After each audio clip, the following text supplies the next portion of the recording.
Olá, seja muito bem-vindo ao canal Fé em Audiobook. Eu sou Dani Mendes e hoje vamos à leitura do livro Como Ser Cristão de Verdade, um sermão pregado pelo reverendo George Whitefield. Assim que, se alguém está em Cristo, nova criatura é. As coisas velhas já passaram, eis que tudo se fez novo. 2 Coríntios 5,17. A doutrina da nossa regeneração, ou o novo nascimento em Cristo Jesus, embora seja uma das doutrinas mais fundamentais da nossa santa religião, e embora tenha sido tão claramente e muitas vezes enfatizada nos escritos sagrados, de sorte que aquele que passa correndo ainda assim possa ler, e embora seja a própria articulação na qual a salvação de cada um de nós se firma, e um ponto em que todos os cristãos sinceros de todas as denominações estão de acordo, no entanto, é tão raramente considerada e tão pouco experimentalmente entendida pela maioria dos que a professam, que quem seríamos nós para julgar a veracidade disso pela experiência da maioria dos que se dizem cristãos? Nós devemos estar aptos a imaginar que não temos ainda ouvido se há alguma coisa como a regeneração ou não. É verdade, os homens, em sua maioria, são ortodoxos nos artigos comuns do seu credo. Eles acreditam que há um só Deus e um só mediador entre Deus e os homens, até mesmo creem que seja o homem Cristo Jesus, e que não há outro nome debaixo do céu pelo qual eles possam ser salvos além dele. Mas, em seguida, se lhe dizemos que eles devem ser regenerados, que eles devem nascer de novo, que eles devem ser renovados no próprio espírito, nas faculdades mais íntimas de suas mentes, antes que eles possam realmente chamar Cristo de Senhor, Senhor, ou ter uma evidência de que eles tenham qualquer participação dos méritos de seu sangue precioso, então eles estarão prontos para gritar com Nicodemos: como pode ser isso? Ou, como os atenienses em outra ocasião, o que quer dizer esse tagarela? Parece ser um porta-voz de doutrinas estranhas, porque nós pregamos-lhes Cristo e o novo nascimento. Que eu possa, portanto, contribuir para a cura dessa lepra, o erro fatal de tais pessoas, que seria o de separar o que Deus tem inseparavelmente unido, e de pensar que elas estão justificadas em Cristo, ou que tiveram seus pecados perdoados e que sua perfeita obediência foi a elas imputada, quando na verdade elas não foram santificadas, não mudaram sua natureza e nem foram feitas santas. Então pedirei licença para ampliar as palavras do texto da seguinte forma: em primeiro lugar, eu devo me esforçar para explicar o que se entende por estar em Cristo. Se alguém está em Cristo. Em segundo lugar, o que devemos entender por ser uma nova criatura. Se alguém está em Cristo, é uma nova criatura. Em terceiro lugar, apresentarei alguns argumentos para fazer uma boa defesa da afirmação do que disse o apóstolo. E em quarto lugar, vou tirar algumas inferências a partir do que pode ser extraído da palavra e, em seguida, concluir com uma ou duas palavras de exortação. 1. Em primeiro lugar, vou me esforçar para explicar o que se entende por esta expressão no texto, se alguém está em Cristo. Agora, uma pessoa pode dizer que está em Cristo de duas maneiras.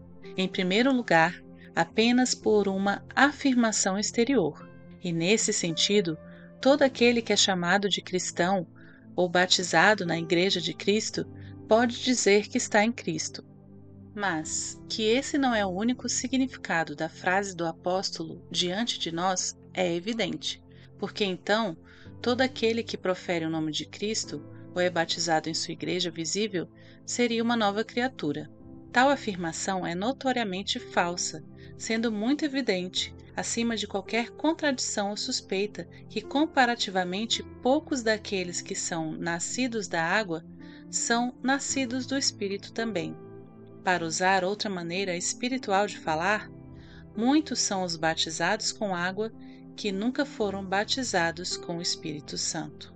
Estar em Cristo, portanto, em toda a plenitude do significado da palavra, certamente deve significar algo mais do que uma profissão exterior vazia, ou de se afirmar ter sido chamado após seu nome. Pois, como este mesmo apóstolo nos diz, nem todos são israelitas os que são de Israel. Então, quando aplicado ao cristianismo, nem todos são verdadeiramente cristãos os que são nominalmente ditos como tal. Não, isso está longe de ser o caso, do qual nosso bendito Senhor mesmo nos informa, que muitos que profetizaram ou pregaram em seu nome, e em seu nome expulsamos demônios e fizemos muitos milagres, não obstante serão condenados no último dia com o afastem-se, eu não sei quem são vocês, vis trabalhadores, vós que praticais a iniquidade.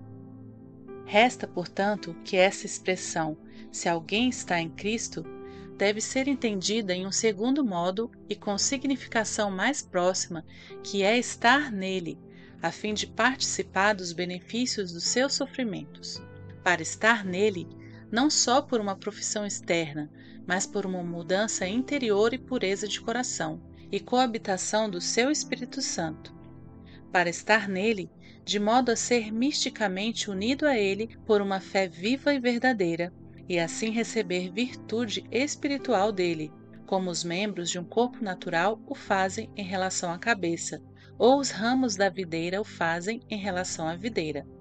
Para estar nele, da forma como o apóstolo, falando de si mesmo, familiariza-nos, ele conhecia uma pessoa que o era.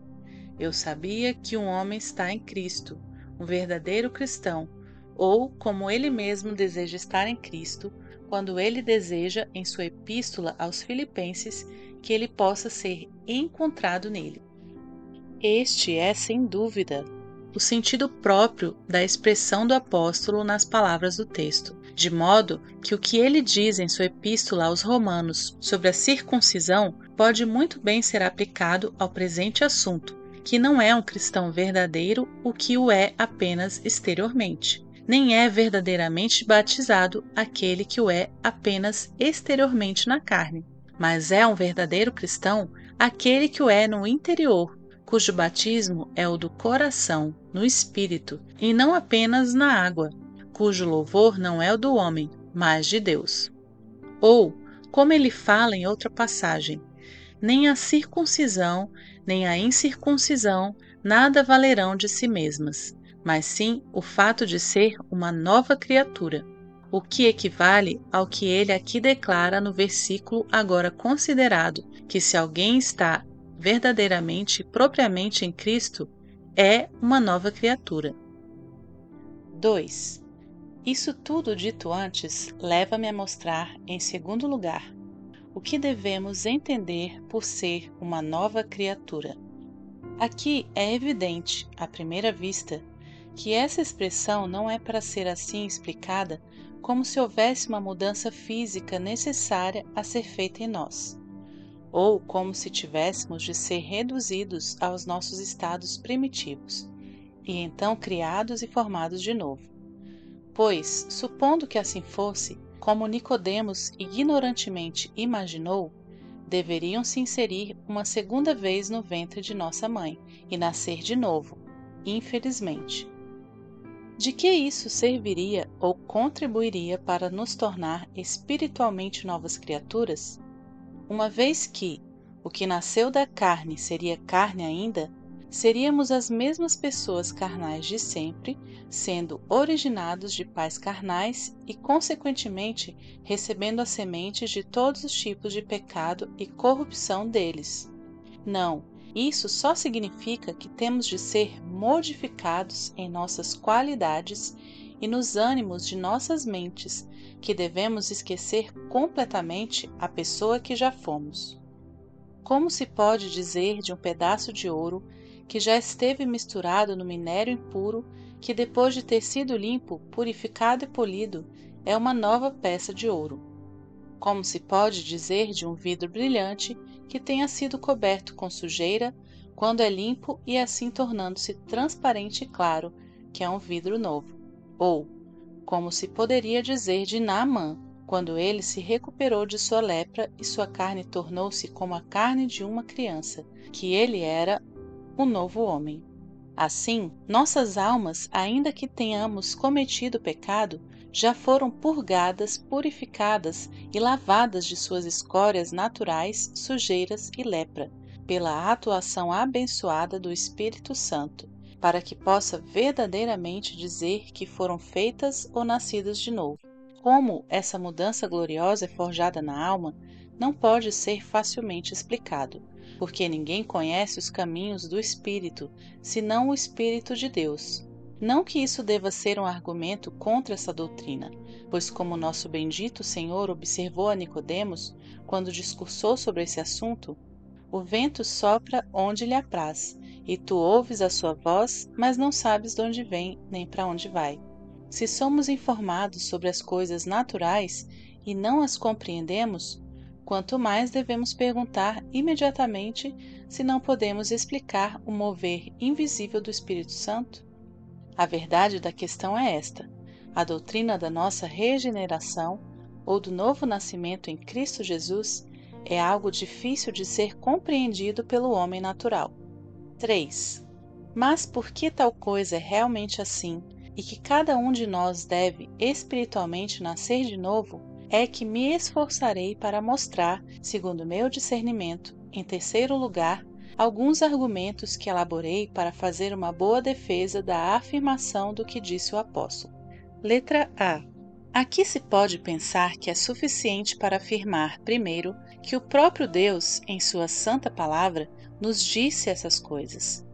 Muitos textos podem ser produzidos fora do Antigo Testamento para provar esse ponto, mas, de fato, pode-se perguntar como Nicodemos, que era um mestre em Israel e que foi, portanto, separado para instruir as pessoas sobre o significado espiritual da lei, pôde ter sido tão ignorante sobre esse grande artigo da religião. Como constatamos que ele realmente foi ignorante por ter perguntado ao nosso bendito Senhor, em seu debate, sobre esse tópico. Como pode ser isso? Certamente ele não poderia esquecer quantas vezes o salmista havia implorado a Deus para dar-lhe um novo coração e renovar um espírito reto dentro de si. Como da mesma forma, a frequência com que os profetas haviam advertido as pessoas para torná-las novos corações e novas mentes, e assim convertendo-as ao Senhor seu Deus. Mas, para não mencionar esses textos do Antigo Testamento, essa doutrina é tantas vezes e claramente repetida no Novo, que, como observei antes, aquele que passa correndo pode ler. Pois o que diz o grande profeta e instrutor do próprio mundo: se um homem, cada um que é naturalmente da descendência de Adão, não nascer de novo da água e do Espírito, não pode entrar no reino de Deus. E para que não se diga que passei apressadamente sobre o significado dessa afirmação, e vocês, como Nicodemos, venham a rejeitar a doutrina apenas porque não podemos imediatamente explicar como essa coisa pode ser, portanto, nosso bendito Mestre afirma, por assim dizer, por um juramento: em verdade vos digo, ou como ele pode ser lido: eu, o Amém, eu, que sou a própria verdade, vos digo que é o compromisso inalterável de meu Pai Celestial, que se alguém não nascer de novo, não poderá entrar no reino de Deus. Adequadas para isso são aquelas muitas passagens que encontramos nas epístolas, em que somos ordenados a sermos renovados no Espírito, ou, como foi explicado antes, nas faculdades mais íntimas de nossas mentes, a sepultar o velho homem, que é corrupto, e para estabelecer o novo homem, que é criado segundo Deus, em verdadeira justiça e santidade, de quem as coisas velhas devem passar longe e que todas as coisas devem ser feitas novas, que seremos salvos pela lavagem da regeneração e da renovação do Espírito Santo. Ou, como me parece, não houve outra passagem a ser produzida além das palavras do texto, que é completo o suficiente, uma vez que o apóstolo afirma nele positivamente que, se alguém está em Cristo, é uma nova criatura. Multidões de outros textos podem ser citados para confirmar essa mesma verdade, mas os já citados são tão claros e convincentes que se poderia imaginar que ninguém deveria esquecer ou negar, como se não houvera sido dito, que há alguns que, tendo olhos não veem e tendo ouvidos não ouvem, e que não entendem com o coração, ou ouvem com os ouvidos para que não se convertam e Cristo os cure. B. Mas agora avançarei para um segundo argumento, o qual deve ser tomado a partir da pureza de Deus e do presente estado corrupto e poluído do homem. Deus é descrito na Sagrada Escritura, e eu falo para aqueles que professam conhecer a Escritura, como um espírito, como um ser de tal santidade infinita, a ponto de ser de olhos tão puros que não pode contemplar a iniquidade, como o ser tão transcendentalmente santo que se diz: os próprios céus não são puros aos seus olhos, e aos próprios anjos ele atribui loucura. Por outro lado, o homem é descrito, e cada pessoa regenerada vai achar que é verdade por experiência própria, como uma criatura completamente concebida e nascida em pecado, como não tendo nenhuma coisa boa habitando nele, como sendo carnal, vendido sobre o pecado, ou melhor, como tendo uma mente que está em inimizade com Deus, e outras coisas tais como essas. E uma vez que há uma disparidade tão infinita, uma vez que qualquer um pode conceber-se como um sujo, corrompido, miserável, poluído, como poderá tal pessoa viver com um Deus infinitamente puro e santo antes que ele seja transformado e se faça em alguma coisa medida como ele? Pode ele, que é tão puro de olhos para contemplar a iniquidade, habitar com o pecador? Ele, para cujos olhos os céus não são limpos, pode agradar-se em habitar com a impureza? Não poderíamos também supor que a luz poderia ter comunhão com as trevas, ou que Cristo poderia estar de acordo com Belial, então? C. Mas eu vou passar para um terceiro argumento, que será estabelecido sobre a consideração da natureza do que é a felicidade que Deus preparou para aqueles que sinceramente o amam. Abordar brevemente e apresentar uma descrição particular do céu seria vão e presunçoso para os seguidores sinceros do Santo Jesus, mesmo nesta vida, muito menos na que está por vir. Falar das coisas que o olho não viu e o ouvido não ouviu, e não tem entrado no coração do homem conceber as coisas que estão lá preparadas. No entanto, podemos nos aventurar a afirmar que, em geral, como Deus é um espírito, que a felicidade que ele estabeleceu para seu povo é espiritual da mesma forma, e, consequentemente, a não ser que nossas mentes carnais sejam alteradas e espiritualizadas, nunca poderemos nos reunir para participar da herança dos santos na luz. É, sem dúvida, por essa razão que o apóstolo declara que este é o decreto irrevogável do Todo-Poderoso, que, sem santidade, sem ter sido feito puro por regeneração e tendo a imagem de Deus assim impressa profundamente na alma, não podem ver o Senhor. E é bastante notório que nosso Divino Mestre, na famosa passagem antes referida a respeito da necessidade absoluta de regeneração, não tenha dito que, a não ser que se alguém não nascer de novo, ele não deve, mas efetivamente disse que, a menos que alguém nasça de novo, não pode entrar no reino de Deus. É fundada na própria natureza das coisas, e que devemos ter esta nova disposição forjada em nós adequadamente para lidar com as coisas que estão a nos entreter, de maneira a podermos manter alguma forma de complacência ou satisfação nelas.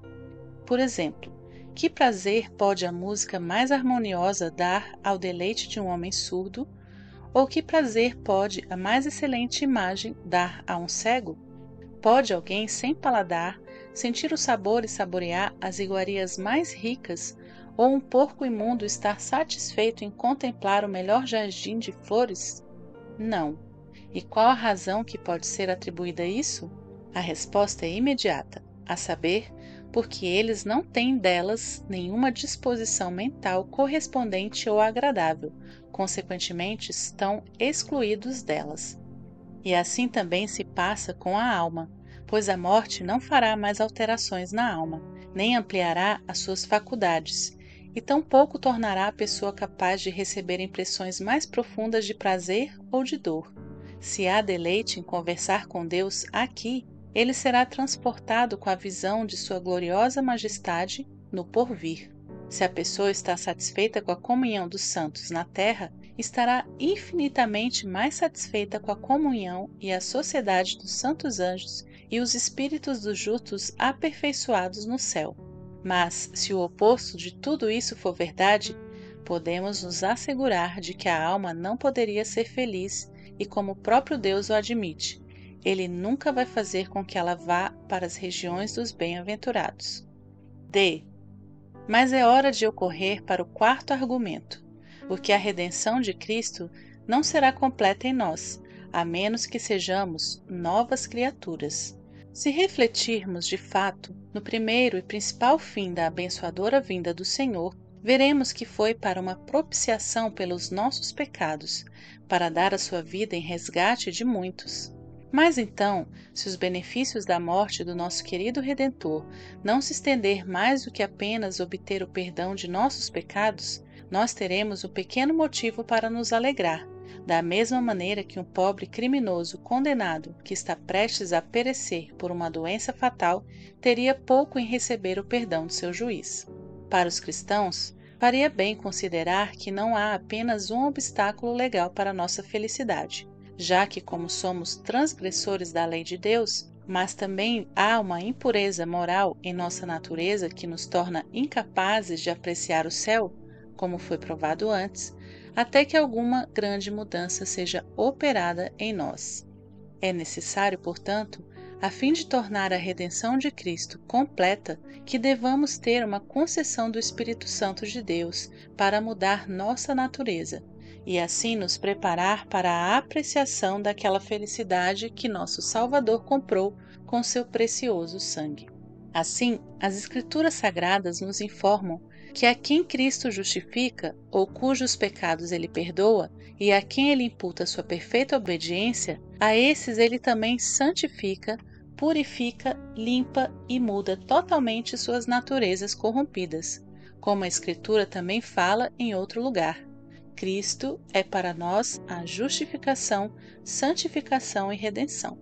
4. Em quarto lugar, irei avançar para a próxima proposta, a de tirar algumas inferências a partir do que foi transmitido. Primeiro, se alguém que está em Cristo é uma nova criatura, isso pode servir como uma reprovação para aqueles que descansam em uma performance nula de obrigações exteriores, sem perceber qualquer mudança interior real no coração. Podemos observar um grande número de pessoas que são muito pontuais nas suas manifestações regulares, de oração pública e privada, como também de receber a comunhão santamente, e talvez de vez em quando ajudar rapidamente em algo. Mas aqui há a desgraça, pois eles descansam apenas no uso e observação dos meios, e acham que tudo está acabado e realizado quando eles cumprem as instituições sagradas.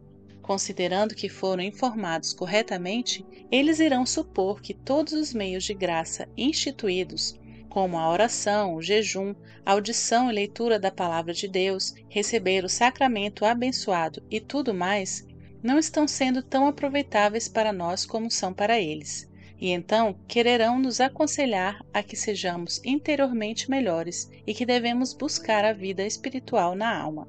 É verdade, são meios e nada além disso, são apenas meios. Fazem parte, mas não são toda a religião. No caso afirmativo, quem seria mais religioso do que o fariseu? Ele jejuou 2 vezes na semana, deu o dízimo de tudo que possuía e, apesar disso, não foi justificado, como nosso próprio Salvador nos informa aos olhos de Deus. Você, talvez, como fariseu, pode jejuar com frequência e fazer longas orações. Você pode, como Herodes, ouvir bons sermões de bom grado, mas ainda assim, se você continua sendo vaidoso e fútil, imoral ou mundano e diferir do resto de seus vizinhos maus apenas por ir à igreja ou no cumprimento de algumas performances exteriores, você será melhor do que eles? Não, de modo algum. Você é de longe muito pior. porque se você usar dos meios e ao mesmo tempo abusar deles, você estará assim incentivando outras pessoas a pensarem que não há nada neles e, portanto, você deve esperar receber maior condenação. Em segundo lugar, se aquele que está em Cristo é uma nova criatura, então este pode verificar a presunção infundada de uma outra classe de pessoas que professam ser cristãs, que repousam na obtenção de algumas virtudes morais e, mentindo, imaginam que são bons cristãos só porque são justos nos seus relacionamentos, têm temperança no comer e não fazem nenhum dano ou violência a qualquer homem. Mas se isso é tudo o que é necessário para fazer de nós cristãos, por que talvez não supor que os pagãos da antiguidade tenham sido bons cristãos, já que eram notáveis por essas virtudes? Ou Paulo, antes de sua conversão, que nos relata como ele viveu em toda boa consciência? Mas nós descobrimos que ele renuncia a toda dependência de obras dessa natureza e só deseja ser encontrado em Cristo e conhecer o poder da sua ressurreição, ou ter uma prova experimental de receber o Espírito Santo, comprado para ele com a morte e assegurada e aplicada a ele pela ressurreição de Jesus Cristo. A síntese da questão é esta: o cristianismo inclui a moralidade, como a graça o faz com a razão, mas se somos apenas meros moralistas, se não estivermos interiormente renovados espiritualmente e mudados pelas operações poderosas do Espírito Santo, e se as nossas ações morais não resultam proceder a partir de um princípio de uma nova natureza, então não poderemos nos chamar cristãos e seremos encontrados nus no grande dia, não sendo contados no número de pessoas que têm a justiça de Cristo imputada a eles para sua justificação, nem santidade suficiente em suas almas para fazê-las cumprir as exigências para o prazer de Deus. Em terceiro lugar, esta doutrina irá condenar menos aqueles que descansam em uma alteração parcial de si mesmos sem experimentar uma verdadeira mudança completa dentro do coração? Um pouco de familiaridade com o mundo vai nos fornecer exemplos de um não pequeno número de pessoas que talvez tenham sido antes abertamente profanas, mas vendo as consequências danosas de seus vícios e os muitos inconvenientes do mundo, reduziu-os para de repente, por assim dizer, tornarem-se civilizados. Eles se gabam por isso, achando que são muito religiosos, pois eles diferem um pouco dos seus antigos eus e não são tão escandalosamente perversos como antes eles eram. Devemos considerar, no entanto, que eles devem ter algum pecado secreto querido ou outra transgressão, algumas Dalilas amadas ou Herodias que eles não vão querer deixar, alguma luxúria oculta que eles não vão mortificar, algum hábito vicioso que eles não querem ter dores para extirpar. Mas o que você gostaria de saber, ó homem vão? Quem é e o que o Senhor seu Deus requer de você? Você deve ser informado de que nada menos do que uma conversão completa vai levá-lo para o reino dos céus. Não é o suficiente para tal transformação apenas deixar de profanar a civilidade, mas você deve mudar a partir da civilidade à piedade. Não só algumas, mas todas as coisas devem ser feitas novas na sua alma. Vai valer algo para você, mas muito pouco, fazer muitas coisas se ainda uma coisa lhe faltar. Em suma, você não só deve ser uma quase nova criatura, mas completamente uma nova criatura, ou em vão se gaba de que é cristão. Em quarto lugar, se aquele que está em Cristo é uma nova criatura, então isso pode ser prescrito como uma regra infalível para todas as pessoas de qualquer denominação, idade, grau ou qualidade, a julgar por si mesmo, sendo esta a única base sólida sobre a qual podemos construir uma garantia bem fundamentada de perdão, paz e felicidade. Podemos realmente depender da cana quebrada de uma profissão externa. Podemos pensar que somos bons o suficiente, sóbrios, honestos, com vidas morais, como muitos pagãos fizeram. Podemos imaginar que estamos em condições de segurança se comparecermos nos ofícios públicos da religião e se somos fiéis nas nossas obrigações, mesmo quando não somos vistos. Mas, a menos que todas essas características tendam a reformar as nossas vidas e a mudar os nossos corações e sejam utilizadas apenas como tantos outros canais da graça divina, como eu disse antes, então eu digo mais uma vez: o cristianismo nada lhes aproveitará. Que cada um de nós, portanto, seriamente coloque esta questão nos corações. Temos recebido o Espírito Santo desde que cremos? Somos novas criaturas em Cristo ou não?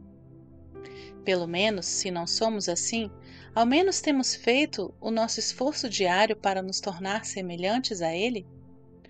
Nós constantemente e conscientemente temos usado todos os meios da graça de que dispomos para isso? Temos jejuado, vigiado e orado? Não nos temos portado preguiçosamente, mas temos buscado laboriosamente como os que se esforçam para entrar pela porta estreita? Em suma, podemos renunciar à nossa própria justiça, tomar nossa cruz e seguir a Cristo? Se assim for, estamos nesse caminho estreito que conduz à vida. A boa semente é semeada em nossos corações e, se devidamente regada e alimentada por um uso perseverante e regular de todos os meios da graça, estamos crescendo para a vida eterna. Mas, ao contrário, se só temos ouvido e não temos experimentado se há algum Espírito Santo, se nós somos estranhos para o jejum, a vigília e a oração e todos os outros exercícios espirituais de devoção, se nos contentamos em ir pelo caminho largo só porque vemos a maioria das outras pessoas fazê-lo, sem sequer por uma vez refletir se é o caminho certo ou não, em suma, se nós somos estranhos e, pior ainda, inimigos da cruz de Cristo, pela vida de mentalidade mundana e prazer sensual que levamos, e assim fazendo os outros pensarem que o cristianismo é apenas um nome vazio, um vazio formal de profissão de fé, se esse for o caso, eu digo: Cristo terá morrido em vão para nós, que estamos sob a culpa dos nossos pecados e não estamos familiarizados com uma verdadeira e completa conversão. Mas, querido, eu estou certo de coisas melhores e coisas que acompanham a salvação.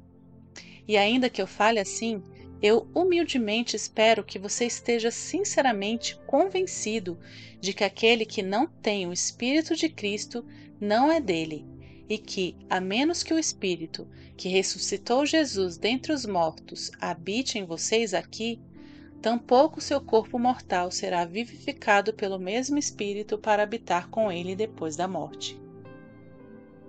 Permitam-me, portanto, como foi proposto, sinceramente exortar, em nome de nosso Senhor Jesus Cristo, para que você haja segundo essas convicções e que vivamos como cristãos que são ordenados pelas Sagradas Escrituras a lançar fora o velho homem e colocar em seu lugar o novo homem, que é criado por Deus em verdadeira justiça e santidade. Deve ser reconhecido de fato que este é um grande e difícil trabalho, mas bendito seja Deus, não é impossível. Muitas milhares de almas felizes têm sido assistidas por um poder divino para realizá-lo. E por que devemos desesperar de obter sucesso? Está a mão de Deus encurtada que não possa salvar? Ele foi o Deus de nossos pais? Não é Ele o Deus de seus filhos também? Sim, sem dúvida, de seus filhos também. Esta é uma tarefa que irá nos causar alguma dor. Isso vai nos obrigar a deixar de lado algum desejo, a romper com algum amigo, a mortificar alguma paixão amada, que pode ser superior ao que queríamos para nós, e talvez até seja tão difícil de deixar como cortar uma mão direita ou arrancar um olho direito. Mas o que são todas essas coisas? Não vai valer a pena tornar-se um verdadeiro membro vivo de Cristo, um filho de Deus e um herdeiro do reino dos céus, sendo abundantemente mais valiosa esta compensação diante de qualquer problema que surja? Sem dúvida que sim. A definição sobre a realização e do grande e necessário trabalho talvez possa, ou melhor, seguramente poderá, nos expor ao ridículo da parte irracional da humanidade que vai saber que não vamos para o mesmo desenfreamento de dissolução com eles, e porque negamos os nossos apetites pecaminosos e não estamos conformados com este mundo, sendo ordenados nas Escrituras a nos separar para Deus e ter a nossa atenção ao céu em oposição ao inimigo. Eles podem considerar a nossa vida como loucura e nosso fim o de ficar sem honra. Mas não é o estar sendo contado entre os santos e vir a brilhar como as estrelas para sempre, sempre, uma recompensa mais do que suficiente para todo o ridículo, calúnia ou reprovação que possivelmente poderemos encontrar por aqui? Na verdade, não houve outra recompensa a quem participou de uma conversão completa do que a paz de Deus, que é a consequência inevitável da mesma recompensa e que, mesmo nessa vida, excede todo o entendimento. É a que devemos ter como grande motivo para nos alegrarmos.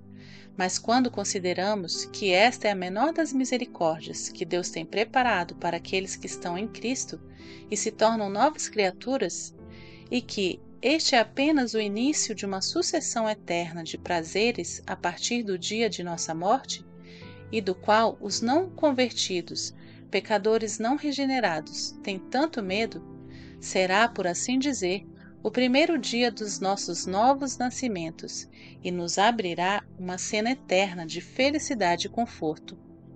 Em suma, se nos lembrarmos de que os que são regenerados e nascidos de novo têm um título real para todas as gloriosas promessas do Evangelho e estão infalivelmente certos de ser tão felizes, tanto aqui e no futuro, como um todo sábio, todo misericordioso e todo-poderoso Deus pode torná-los? Parece-me que, para cada um que tenha um mínimo de preocupação com a salvação de sua preciosa e imortal alma, ter tais promessas e tal esperança como uma eternidade de felicidade, definida o quanto antes, nunca deve deixar de estar presente em nosso pensamento, o que leva a que sejamos buscando sem cessar, orando e lutando, uma experimental e real transformação salvadora em nosso coração. E assim, tendo conhecimento da verdade de que tal pessoa habita em Cristo e Cristo nele, que ele é uma nova criatura, portanto um filho de Deus, que ele já é um herdeiro e dentro em breve será um possuidor real do reino do céu, aos quais Deus, de sua concessão infinita misericórdia, garantiu por meio de Jesus Cristo, nosso Senhor. E aqui encerramos este e-book. Espero que você tenha sido edificado, que Deus te abençoe e até a nossa próxima leitura.